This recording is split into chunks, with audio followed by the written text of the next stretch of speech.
So let's talk about what you should do at the first sign of dementia. Now, what are the first signs of dementia? Number one, loss of navigation, spatial memory. Now, what is that? That has to do with locating yourself in time and space. So let's say, for example, you're trying to figure out, where did I park my car? Or you're having problems with direction when you're driving somewhere and you're completely and utterly dependent on the GPS. All right, number two is it's taking you longer to find the right words. Number three, you're more easily confused. Now, of course, there's a lot of things in life that we're confused about, but if you just to compare your past to the present, is there some type of drop in clarity? I mean, that could be one thing. Number four, you're repeating yourself. Now, there's many other symptoms of dementia, but these are the early signs. Dementia in Alzheimer's is a situation where your neurons cannot get fuel anymore, specifically glucose, because there's either resistance of fuel going through the blood-brain barrier, or the neurons in the brain itself cannot get fuel anymore. So there's a problem with these synapses connecting. If the blood has glucose and ketones together, which is a different source of fuel, the brain will prefer and take as priority the ketones over glucose. So in other words, the preferred fuel of the brain is ketones, which is a byproduct of fat burning. And very rarely does an average person run their body on ketones. They're running their body on glucose, and then what happens, they start having insulin resistance and all sorts of issues. So now that doesn't work anymore. And so the most important thing you need to know is you need to start feeding the brain ketones, okay? Ketones will bypass this damaged mechanism of the glucose being absorbed and feed the neurons directly. So you're going to notice a nice change in these symptoms for the better. So how do you increase ketones? 3 ways. You lower your carbs. Get on a healthy keto eating plan.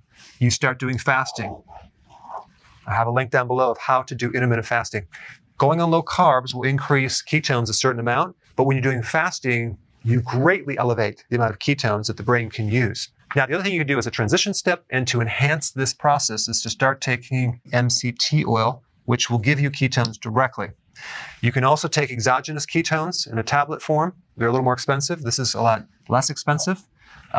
But the key is getting more ketones in the brain. That is going to immediately start turning things around for you. Some other things that I would recommend. DHA. This is a healthy fat.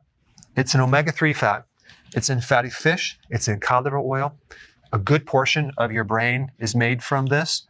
Zinc and vitamin B1, vital for supporting certain parts of your brain that can regenerate, like the hippocampus.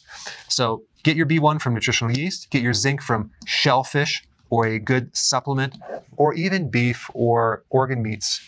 It's much more bioavailable. But vitamin B1 and zinc directly support the hippocampus, which is part of the brain that is severely damaged when you have Alzheimer's.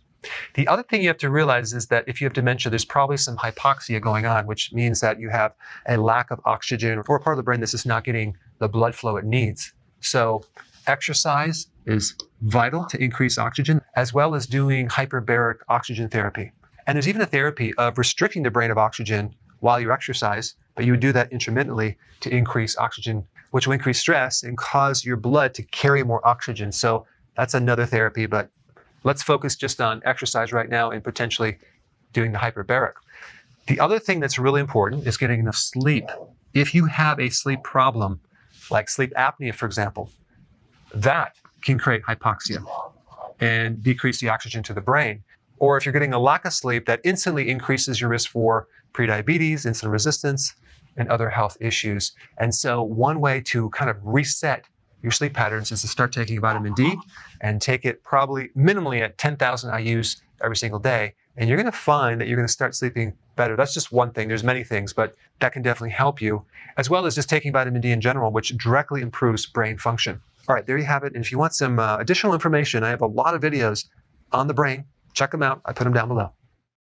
Before you go, if you have a question about a product, or you're new to keto and you want to know how to begin keto, or you're on keto and you need a debug because it's not going as smooth, I have a keto consultant standing by to help you.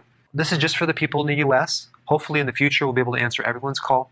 But I put the number down below so you can call and get some help.